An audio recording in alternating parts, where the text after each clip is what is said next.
Hi everyone, it's Bobbi-Jo and welcome to my home. I'm coming to you with hashtag Thursday Booktube, and this is hosted by Life with Patty and my mountain home and kitchen. I will put those ladies below, and I am going to do something a little bit different, I hope. And that's what I'm hoping with this channel, because I don't always read, I don't always read the typical books that are out. I don't always want to be just discussing what I will be reading, though that will be a factor as well. But I just don't want just that. So I want to do things that are a little bit different. Now, I tried to do this video 5 times the other day. I could not do it. And I think I was just thinking too much about it. I wanted to go through it quickly. I wasn't taking my time, and I was confusing, and I'm hoping I'm not confusing this time because I'm going to try to do it, and hopefully you guys will get something out of it. So I will go through 2 different books. And the reason I'm comparing these books is because they both have a very high like a water theme, and they have people that feel water differently. And I thought that might, it might be fun to compare them. Compare them plot-wise, what my thoughts on them were, and what my final rating was, and hopefully we can have some fun out of it and have a discussion. I would love to hear from you guys below. And yeah, if you haven't already, I'd love if you subscribed. Thank you so much to the people that subscribed so far, and I hope to gain more. All right, so this is a comparison between all the river. No, sorry, There Are Rivers in the Sky, and the book All the Water in the World. I will put the authors next to the books below, because I don't want to mispronounce names. So I'm going to go through everything with There Are Rivers in the Sky, and then I'll go through everything All the Water in the World, and then we'll discuss my rating. So There Are Rivers in the Sky, it begins with a king that has amassed a large library. And in that library, he has the Epic of Gilgamesh in cuneiform stones. Tablets, I should say. And he is in ancient Mesopotamia. Don't ask me to pronounce that well. And he eventually, it crumbles into destruction because of time and wars and things like that. So fast forward to 1840, I think it is. Yeah, 1840. Arthur is born into poverty, and he is very poor. However, he's got a great talent, and that is that he remembers every single thing he's ever seen. So because of this talent, when he gets to the age that he can work, they can bring him to a publishing house, and the publishing house takes him on as an apprentice. This, of course, he loves. He loves to devour all the books, and he likes the fact that he is accepted there and things like that. So he's got a mentor there and things like that. So there was a man that Arthur is based on, a real person. It's George Smith, and he's even working for the real publisher. I forget what the publishing place was, but it's a real publisher. And anyways, what happens is that he eventually falls in love with this book, Nineveh, and its remains. And it talks about these tablets and the Epic of Gilgamesh. And he becomes obsessed with these and obsessed with the tablets and the cuneiform. And eventually, because of his talents, because he's obsessed with these tablets and can read them, which is not typical, he gets a position at the museum. So fast forward to 2014, you get Naren. Naren's about 10 years old, and her grandmother is trying to instill in her all of the stories from her ancestors, and all this the knowledge about water and the river Tigris. And she is doing this because Naren is eventually going to lose her hearing due to an illness. Her grandmother is a water dowser, and she is wanting also to baptize Naren in a certain Iraqi temple. And she's worried about the destruction of the ancestral lands near the Tigris. So there's a few things going on there. Her grandmother is the mother figure, and it's very, very close. So yeah, that's basically Naren, and I'm hoping I'm not giving too much away. Then you come on to Zilaka, and I hope I pronounced that right. And that's in 2018. She's a hydrologist. She is recently divorced, and she's going through a difficult time mentally.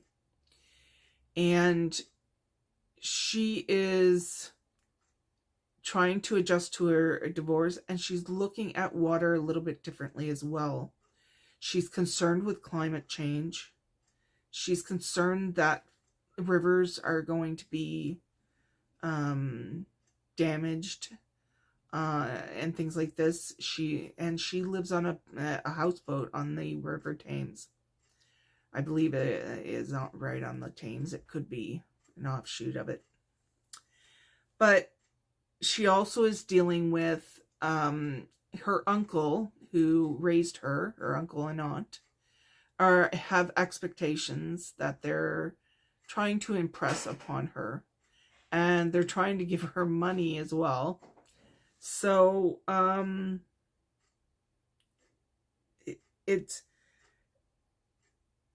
she's looking at the book as well of Nineveh and its remains. So that's how that's connected.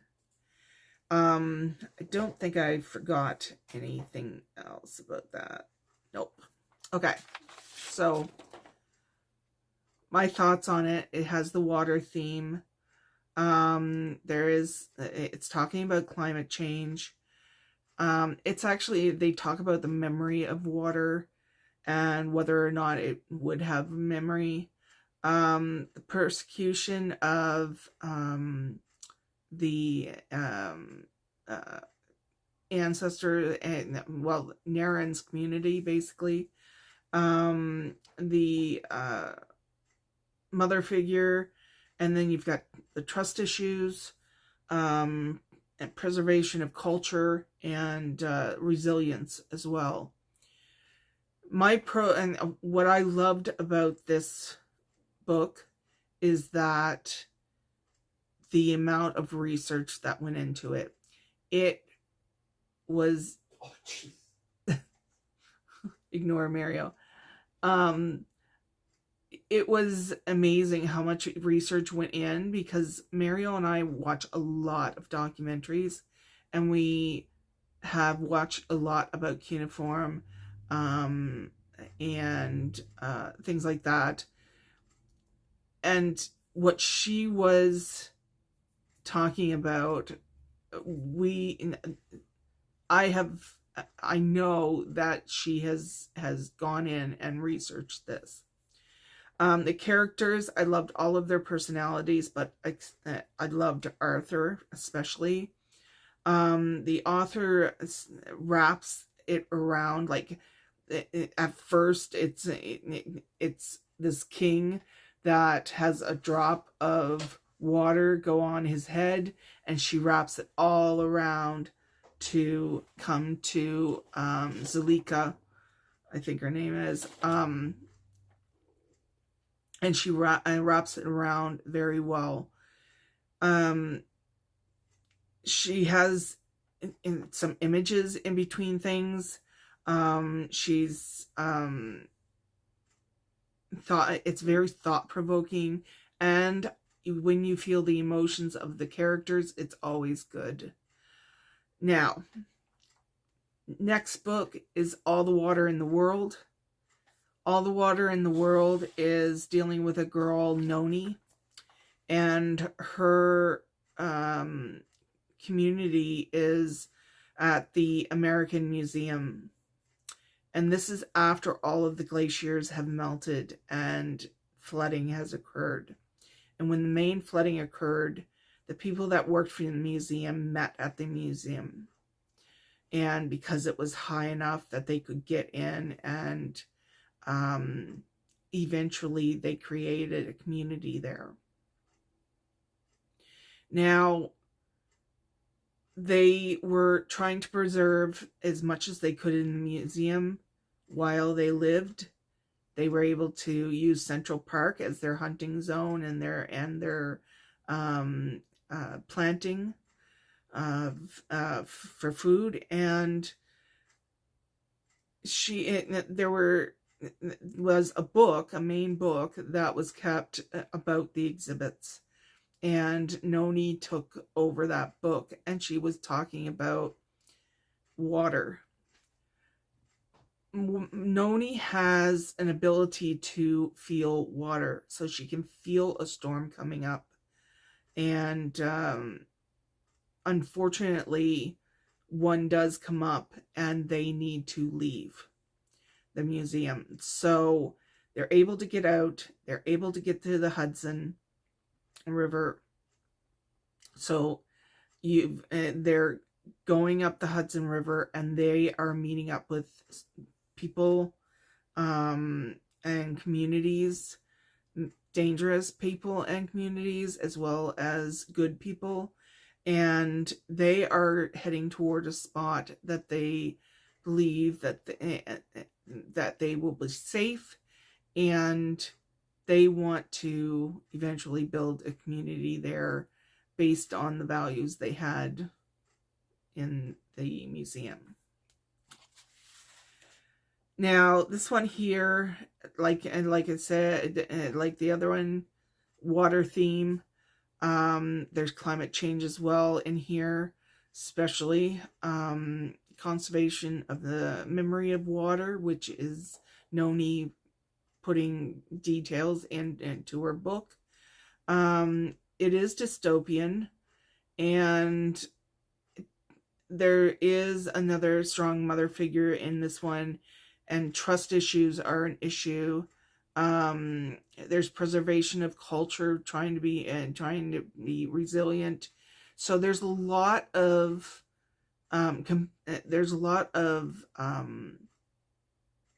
linking the two books.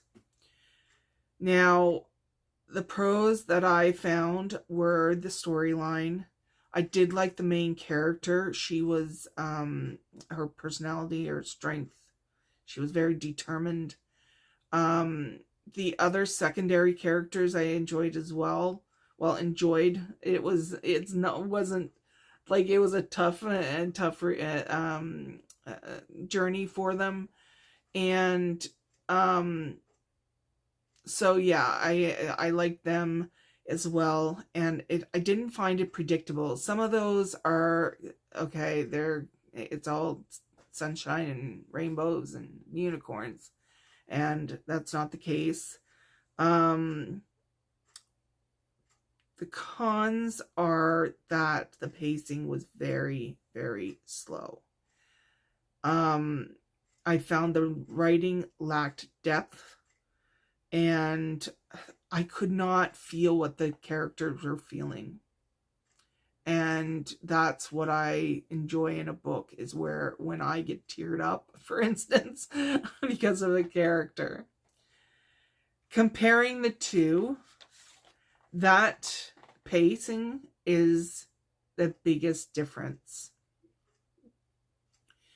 The pacing in There Are Rivers in the Sky is much different than the pacing that is All the Water in the World. However, they are both a slow pace. I have a small little bug going around. Get. Go away. The pacing is slow on both of them. However, There Are Rivers in the Sky is written so well. It's so in depth, and it's so beautifully written that it is slow, but it keeps you in the book because it's so well written. In the regards to All the Water in the World, the pacing is slow, but it's dragging. Because the writing lacks depth, it drags all the way through until I'd say about 50%. It took me a lot to continue to read this book at the beginning. And like I said, the emotions were not there for me for that book. Where with Rivers in the Sky, it's very emotionally stimulating. So, all in all, what I gave There Are Rivers in the Sky, I gave it a 5 out of 5. All the Water in the World got 2.5 out of 5. Rounded up to 3 on Goodreads. I think I looked at them fairly, and I didn't compare the two while I was reading them. I just sat down and started thinking about it, and I thought there were a lot of similarities between those books. So anyways, I don't know how I did on this. Let me know. Maybe I, was way out there, or I don't know. I tried to, like I said, do it like I wrote it up or something. I just had bullet points, but I tried to do it not me. So here we are doing it the way I do it. Anyways, you guys, thank you for stopping by. Please subscribe if you have not, and I will catch you on the next video. Thank you. Bye-bye.